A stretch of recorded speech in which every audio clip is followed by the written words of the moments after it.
A few videos back, I pointed out how being overly sensationalistic is not really a good thing. GameMasters here, and I'm going to do my best in this video to not go over the top. I simply want to bring to you with as level ahead as I can the news of Hasbro having fired about 1,100 people, in addition to the 800 that they had already laid off earlier this year. And right at Christmas, too. My heart breaks for the families that this has happened to, and I feel that it has nothing to do with the individuals that were cut. I'm sure that they work their fingers to the bone, and yet we can see that Chris Cox, the CEO of Hasbro, the same one that sent out the notice that these people were being fired, made about $9.5 million last year. Cynthia Williams pulled in about $6.5 million. It seems to me that they may be the ones making too much money. There's a saying that goes something along the lines of, you cannot cut your way to solvency, but it certainly looks like that's what Hasbro is attempting to do. We also know that among those being cut are many of the creators for Magic the Gathering as well as for Dungeons & Dragons. And we know that Dan Dillon, a game designer that worked on many of the books, was among those let go. Eaton Bernstein, the senior developmental editor, was also let go. Wendy Despain, the director of studio operations for D&D Digital, was let go, as was D&D Beyond's producer and host, Amy Dallin. Even vice president of global publishing, Michael Kelly, was let go. I mean, the list goes on and on. Well, I mean, almost 2,000 names strong. I've said this in the past, and I'll hold firm to it today. Hasbro is not your friend.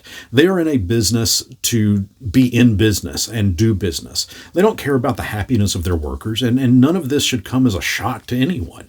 There is no scandal. There is no, this is the end of Hasbro, unless you choose for it to be the end for you, because in spite of all of this news breaking over the past 24 hours, their stock has actually rose by $1.49 as of me posting this video. We can cry out in boycotts and we can slam Hasbro until we're all blue in the face. But if, however vocal we were since the OGL issue popped up last year, Hasbro isn't going to change. The only way that they will change is if the shareholders demand that change. What I can see happening is that there will be some form of offhand statement or some leaked internal memo that cites it's the fans' fault, that it's all our fault for being vocal. And that's why these people were let go. That because we, the fans, spoke out against Hasbro's business practices, that is what caused the malcontent, and that Hasbro wasn't given a choice but to let these folks go. If I were a betting person, I'd wager real money that we'll hear some form of that this is all our fault. But the reality is we have people in positions of power abusing their power and making decisions that are bad for the company, and their only means of fixing it was to eliminate jobs. Perhaps the fix is simple. Don't push out a subpar product. Don't push out subpar product that is so fast being pushed out that it is a subpar product. At the end of the day, sadly, this all breaks down to a numbers game. There is a good chance that some of the 1,900 folks that were let go had topped out at their position at Hasbro and Wizards. By cutting some of those key positions, that automatically is going to create room for growth when Hasbro's numbers are starting to look better.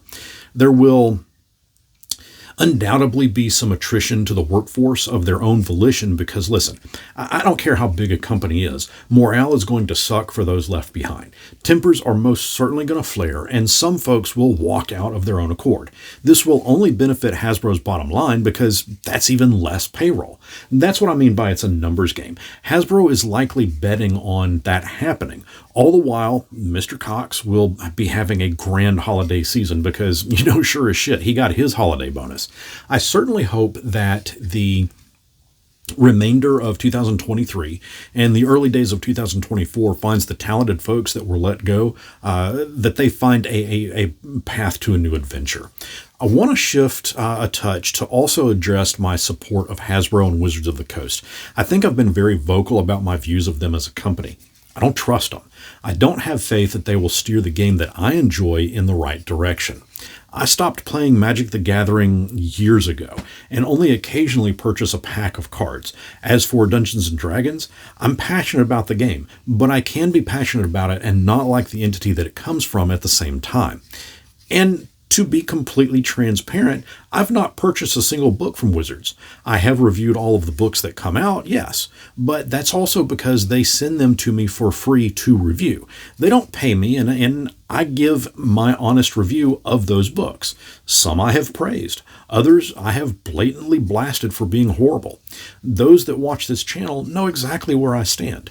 In 2024, I'll most certainly be expanding my reviews to other games. The name of the channel is GameMasters after all. I've already got a massive list of books from Monte Cook Games that I'll be diving into.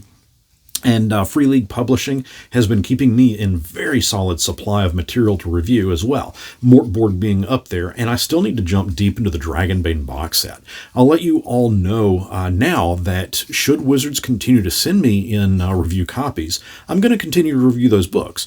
It will be with a heavy scrutinizing eye, yes, but I'll also be expanding my library with other games and game systems.